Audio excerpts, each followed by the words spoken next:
what this is going to be about is very recent to us. It's kind of our experiences of the past couple of weeks of introducing this as a new service at Surrey. And the kind of thrust of what we're doing is lessons that we wish we'd kind of been warned about or knew about 3 weeks ago. So hopefully it'll be helpful to people going forward. Just to give some context of what goes on here, we've been using EVS for quite a long time. We call it electronic voting system, EVS here. I know it's called different things at different places. Yeah, we had an infrared system, but then we brought into using the turning point radio frequency handsets in a reasonably large scale back in 2007, and have grown that up. We now hold 3,000 handsets centrally, which are available via the library. This slide's just to say, obviously the rest of the presentations you attend today, especially starting with Eric's, are very much about pedagogy. I'll make no bones, this isn't about pedagogy. This is about practicalities and the challenges around implementing the technology. But just to say, we do pay a lot of attention to that. The unit we work in is this one, and obviously the words academic and educational are very prominent there, and that is the focus of our work, but that's not what this is about. So we have very much promoted it always as a discussion catalyst. From the beginning, we've had Eric at Surrey before to present, and in fact he presented yesterday to Surrey colleagues to try and promote a peer instruction model. And the way we mostly do this is we don't make it compulsory, but we hint strongly that staff who are interested in using EVS should book upon a course to come and learn about it. It's a 3-hour course, and that's broken down. Half of it, or more than half of it, is about pedagogy, and then it's kind of hands-on at a computer, learning how to create the questions and how the system works. And we've had just over 75 staff attend that over the years. The way we piloted in the early days, having sets of handsets standing in the front, handing them out, trying to put them back at the end, we realised none of that would work. So what we came up with was a library loan system, which I've spoken certainly to some of this audience before about, so I'm not going to talk too much about that. But we put quite a lot of work into a library loan system where the individual students borrow a handset for a semester from this building over there. And they literally walk in, there's shelves for them, they grab one off, they self-issue it, and then they exit the library.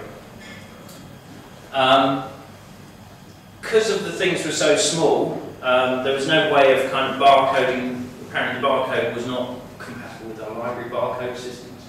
The librarians basically weren't happy just to put these on shelves or in bins. They wanted things that could kind of stack on the shelf. Also, we needed some security to stop people putting them in their pocket and walking out of the library.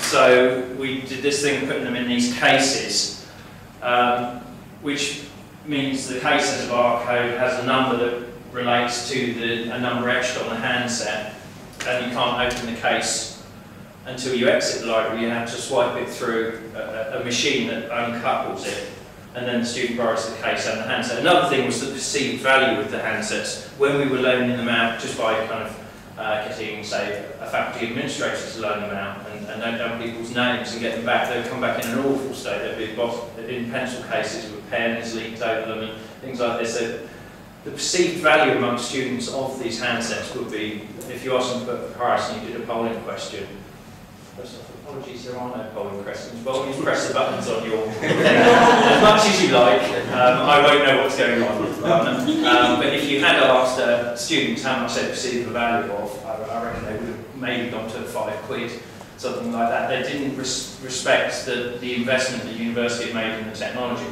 So putting them in the cases really helped that in terms of we now on, I guess, 4th or 5th year of using the handsets in these cases, and the handsets still look like new.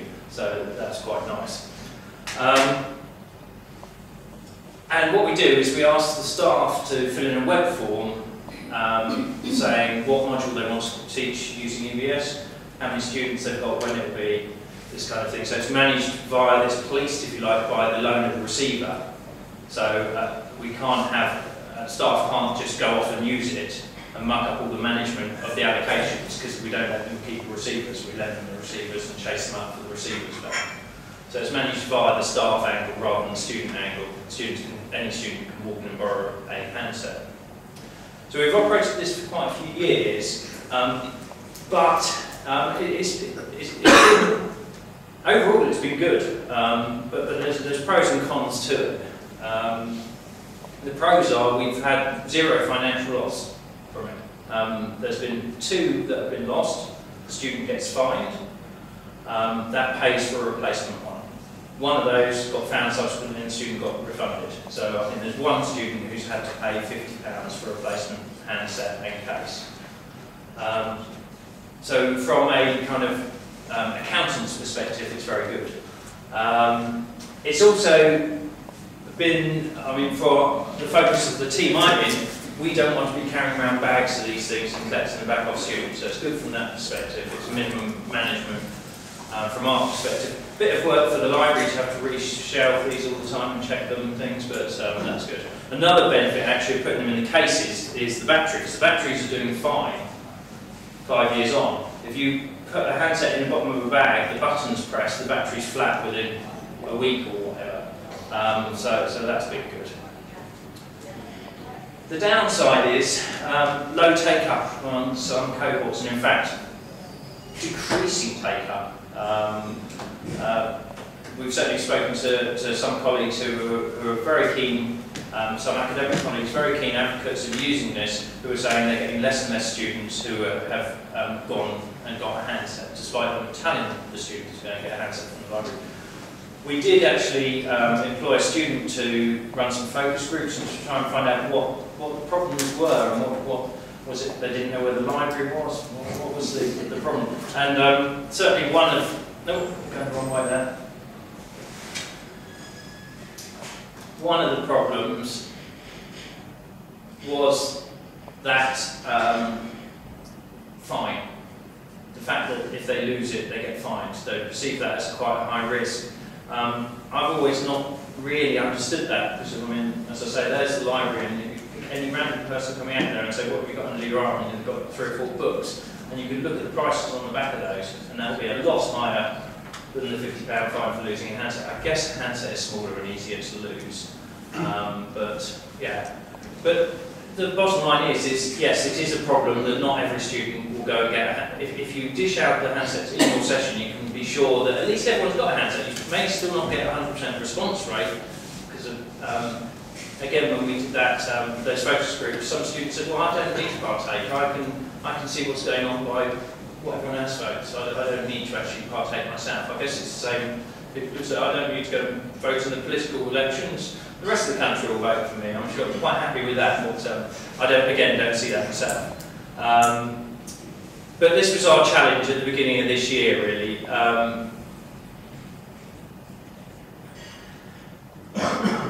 So, smartphones, moving on. Right back at the beginning, 5 years ago, it was kind of, well, people have got a device with buttons and battery in their pocket, why aren't we using that?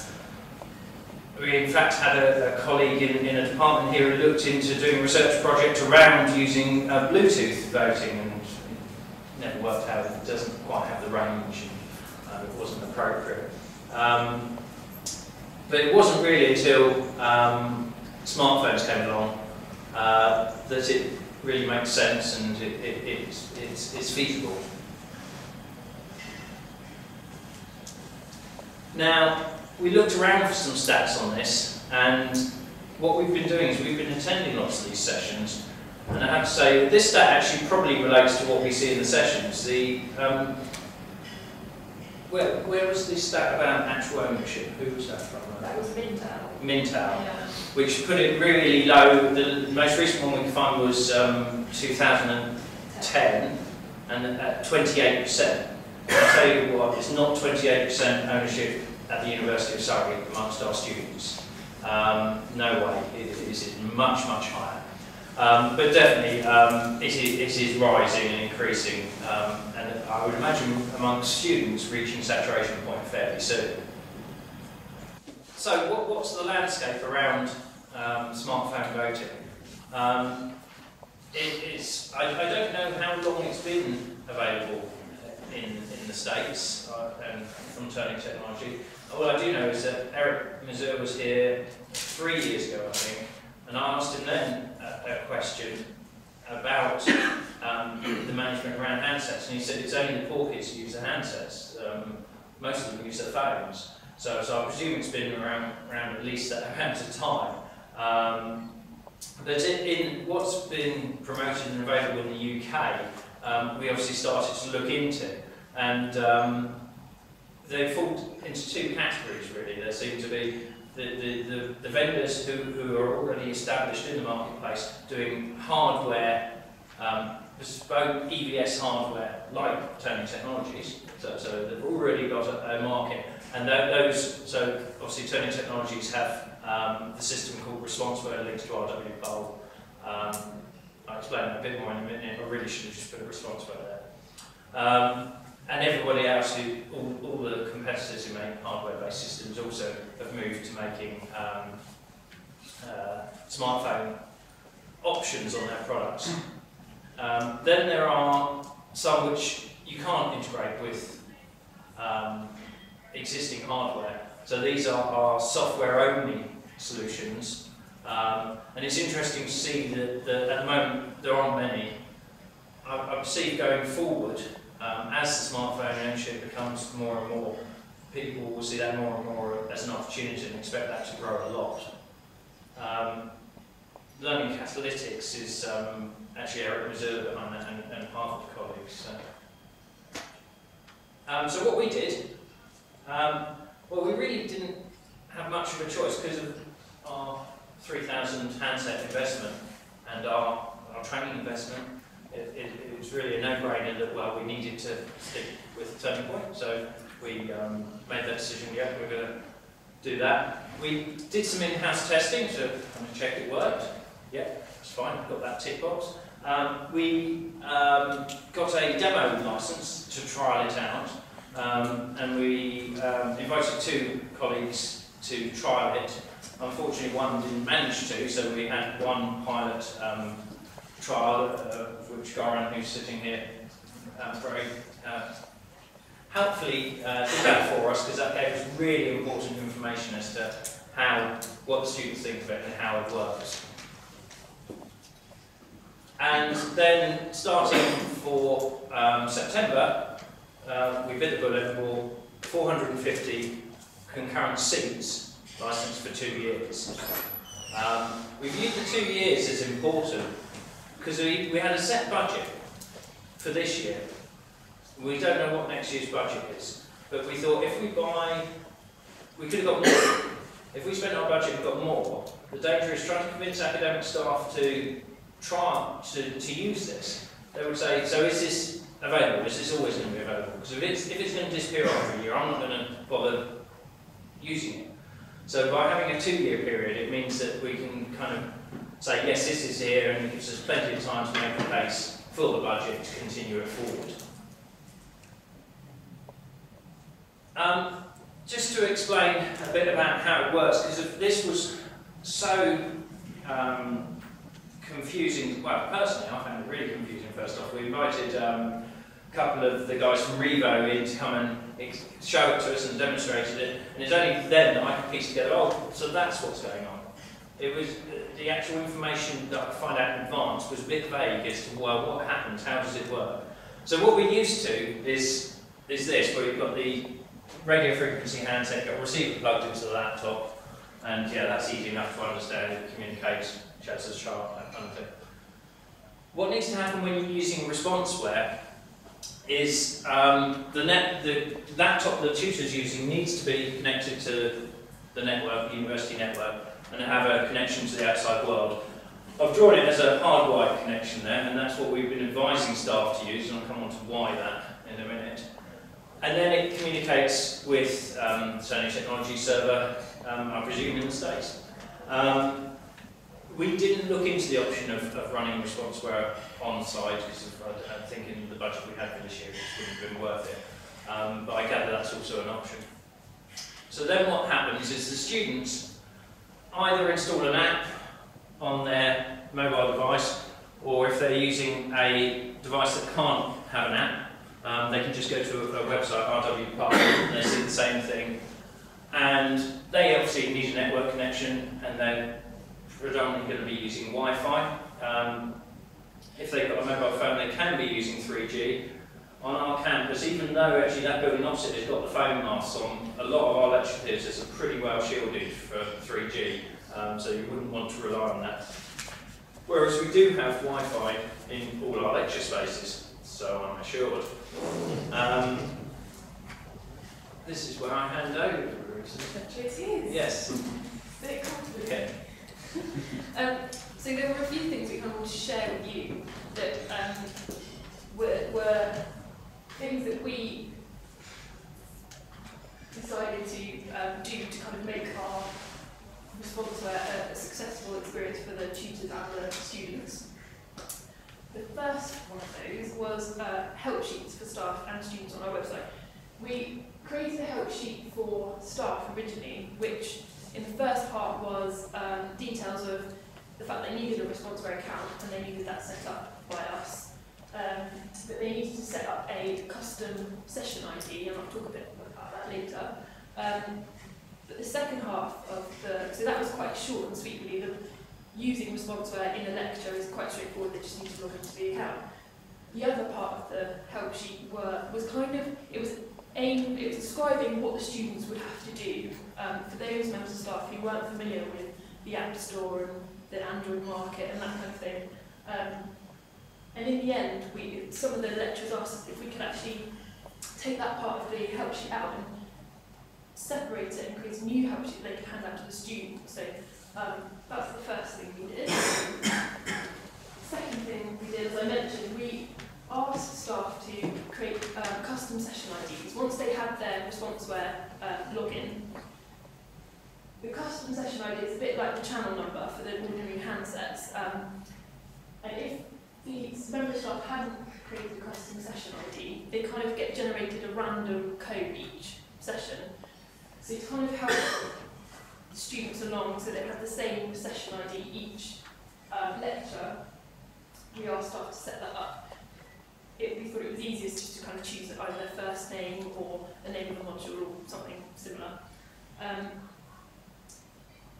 The next thing we did, at the time, beginning of the first semester, this semester, the BlackBerry app wasn't actually in the BlackBerry store thing. Arcade or something. BlackBerry users, so not entirely sure. But that wasn't available, so the iOS app was in the App Store, the Android was eventually in the Android market, but the BlackBerry app wasn't available. The only way the students could get to that app was to go to the Turning Technology website, fill in a registration form, go to a page that had described all the American kind of service provider, network providers, which we thought again would be quite confusing for our students having to look at a list and choose a service provider they don't know. So we discovered all they needed was the link to the kind of installation file for the BlackBerry app. So we put that on the webpage on our servers and just kind of directed students to go to Ceri/RW, which made it kind of more straightforward for them. We also ended up putting a link to the App Store and the Android store as well, and the RW website, so that it was all kind of in one place. So that was another thing we thought was quite useful. As Paul mentioned, we sought advice from IT about our Wi-Fi capacity. In the biggest kind of cohort of students that we had using ResponseWare in the first semester were 1,100 students, divided into 3 sessions. So it was between 350 students, so we kind of wanted to make sure that the Wi-Fi would be able to cope with all those students connecting at once. IT assured us that there were in the lecture, that lecture theatre that lecture was in, there were 2 access points, each with a capacity of 128, which was 256, and then apparently there were other access points around it with as they put it, bleed into the lecture theatre. I'm not particularly nice term, I don't think. But, so we were looking at about 300 capacity for the Wi-Fi, which we thought was a good enough starting point with a lecture of about 350 students. And the final thing was planning some kind of strategy for managing our seats. So as Paul mentioned, we have 450 concurrent seats at the beginning of semester one. And we needed some way of making sure that not all the lectures were going to come in on a Wednesday afternoon and everyone was going to try and connect at once and everyone would have a awful experience. So what we did, in our form that we'd had previously for everyone using EVS, we mentioned our kind of management was through staff requesting to us that they wanted to use EVS. So amended that form slightly and added a section about ResponseWare. Did they want to use it, and if so, could they let us know when in the week that their session would be and how many students they were kind of expecting in that session. So as you can see, it's a resulting calendar, and no one wants to use it on Wednesday afternoon after all, but some of them fit in quite nicely around each other. But we did notice we had a few clashes, particularly Tuesday between 11 and 12. We were going to have one lecture kind of finishing and one lecture starting, and an overlap where we were going to have about 600 students. So we kind of warned both lecturers that this might be an issue, it might not be an issue. We weren't entirely sure. Again, it was kind of, we weren't too sure who was going to be using the EVS within the session. The other thing we did was we had produced a kind of generic slide for all tutors to use at the beginning of their lectures, which originally was just the left-hand side, instructing students how to set the channel number on their handset. We added this half over here, which instructed students how to either download the relevant app or go to the RW Poll website. Down at the bottom, previously had the channel number, and we'd added in the session ID, which again was why we wanted this custom session ID, but so that at the beginning they wouldn't have to change the slide each time, but it would be a standard ID. Some of the unknowns that we kind of had while we were between buying the ResponseWare licenses and the first semester, first lecture that was going to use ResponseWare, we were thinking about there were still some unknowns. I've kind of mentioned a few of them already. One of them was attendance percentage. Where all the students going to turn up, and then kind of linked in with that how many of those were going to be using ResponseWare and how many would still go and collect a handset from the library. Staff response and enthusiasm. I suppose it's more, were lecturers putting the emphasis on still going and collecting a handset, or were they kind of putting the emphasis on there was this new technology where you could use a smartphone, iPad, whatever, to vote. So that was a bit of an unknown as well. Handset collection percentage, already mentioned that. So those kind of 1 and 3 kind of link together as to the numbers of people that are using it, and whether the Wi-Fi would cope. As I said before, we kind of asked IT the numbers and whether that would be okay with our big groups of lectures, or big groups of student lectures. So, first big lecture. The first lecture that was using ResponseWare was the cohort that I mentioned before. So we were looking at about 350 students to 400 students. It was a Monday morning, 9 o'clock. Me and Paul turned up as well to kind of give support. So this is the actual lecture.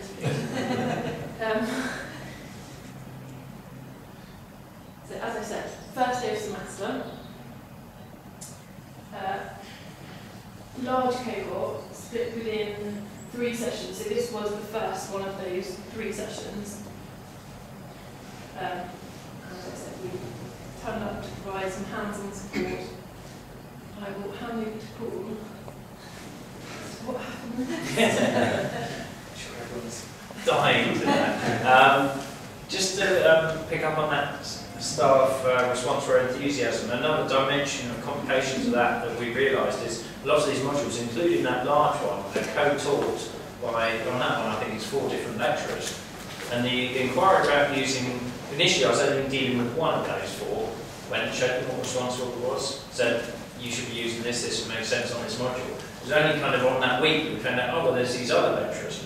And then we had some who would say, well no, I don't want to do it the same as I did it before, I'm going to tell them to get a handset, I'm not going to use ResponseWare. We said, well you can't do that because the students aren't going to listen to you if you tell them to go get a handset, because they know it can be done on the phone from the session the week before. So we kind of had to deal with the co-teaching, which was an interesting challenge as well.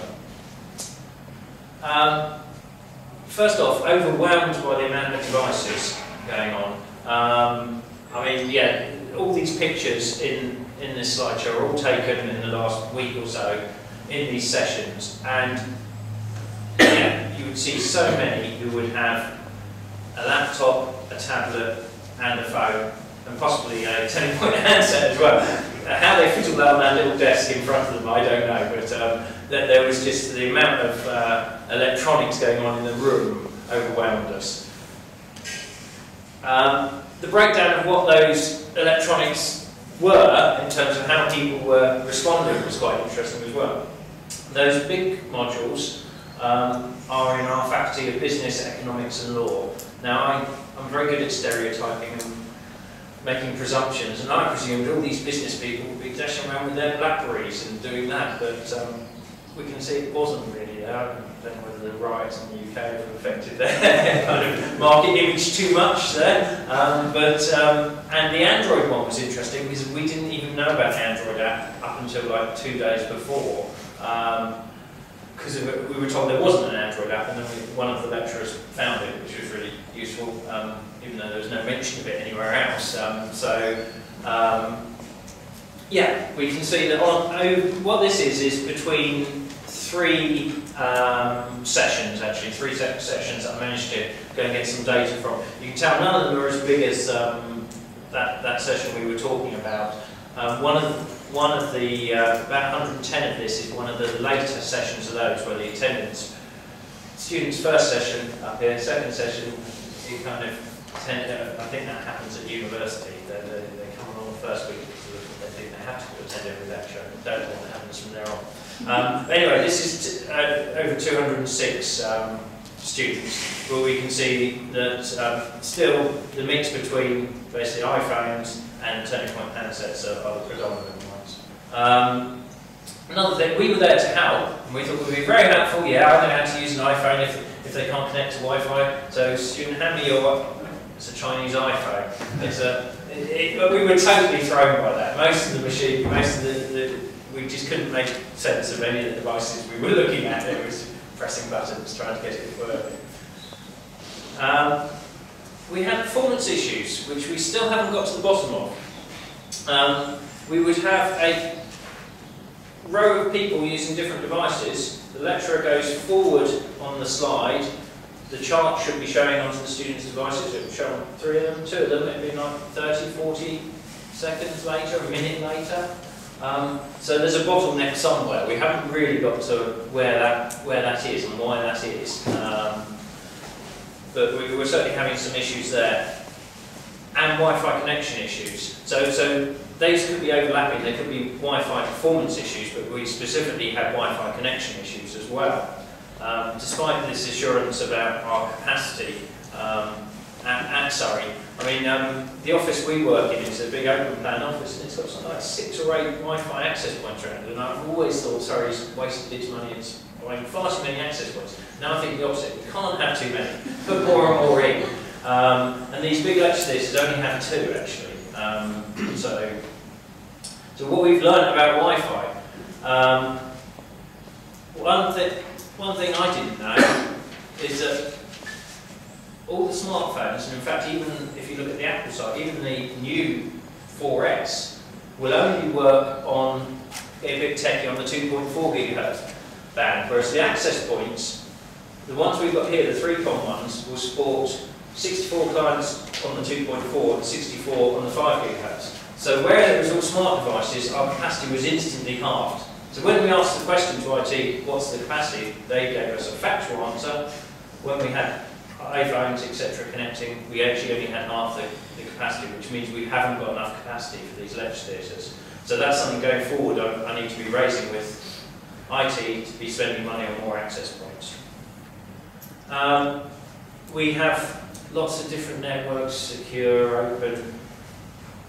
Most students, in fact that's a question we asked, and it was 70 or 80% connecting to the open network. And what the open network does is you click on it, you then, in your web browser, try to get to a page and it redirects you to an authentication page. The trouble is, if you're not going to a web browser and you're just going to ResponseWare, you don't even know that you haven't authenticated into it. So lots of them were having problems because they weren't authenticated onto the network. They didn't know they were. So we involved a guy from IT to sit at the back and do some funny stuff that I didn't know what he was doing, but he managed to analyse what connections were going on, how many were being dropped, what speed people were getting, all this kind of thing. And interestingly, he found that the poor Wi-Fi access points were working well beyond capacity, and that they were being totally overloaded. In fact, in that session, he found one wasn't working.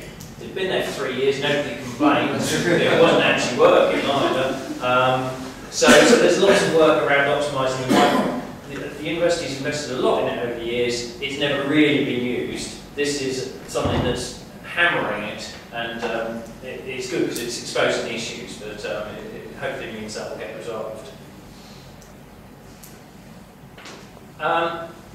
So, going forward,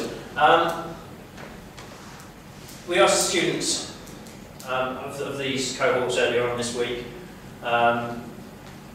which they agree most with. You can see a slight preference for using their own device. I know Burt asked in the pilot, and your students are electronic engineering, and it was much stronger bias there. That they wanted to use their own device. We've certainly never seen anything back, but they're saying no, they prefer to use the handsets overall. But still, quite a few are happy with the handsets. There are issues around using their own device. They've got to make sure it's got battery. They've got to make sure it's connected. They may not want. We asked them questions about do they consider it that they would themselves get distracted by emails, notifications, instant messaging, whatever. Most of them didn't agree with that. We asked them whether they get distracted by the person sitting next to them, but most of them agreed they would get distracted by the person sitting next to them doing that. And a few who don't mind doing it at all. ResponseWare, I gather, is due a new version at some point and is being kind of updated, but with the current version we've got, there are a number of things that kind of exposed holes in it. I think because of our UK model of using it. The American model, what it's been designed for is the student pays the subscription, and they have their own account, and thus the institution doesn't need to know or doesn't care what's going on in the system. In the UK model, the institution pays for it and desperately needs to know where it's being used and to be able to report on how many connections there were, all that kind of thing. As far as we know, there's no tracking in it at all.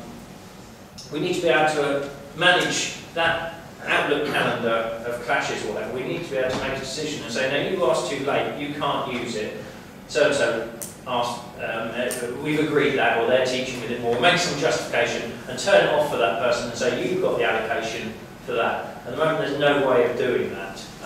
So some way of actually being able to police it and manage it. We could desperately do with. Having gone through that effort to allow people to get to the BlackBerry app, we then found that lots of them, it wasn't working.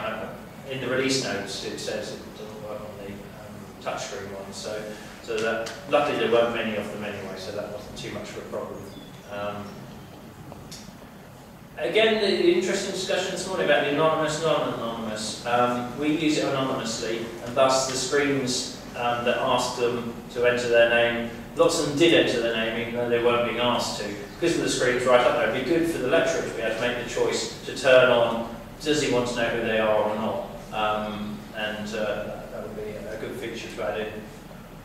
And there's some inconsistencies which are quite difficult to justify to staff in terms of, especially when they're trying the peer instruction model, they might want to not display the chart and discuss around the question even after the polling is closed.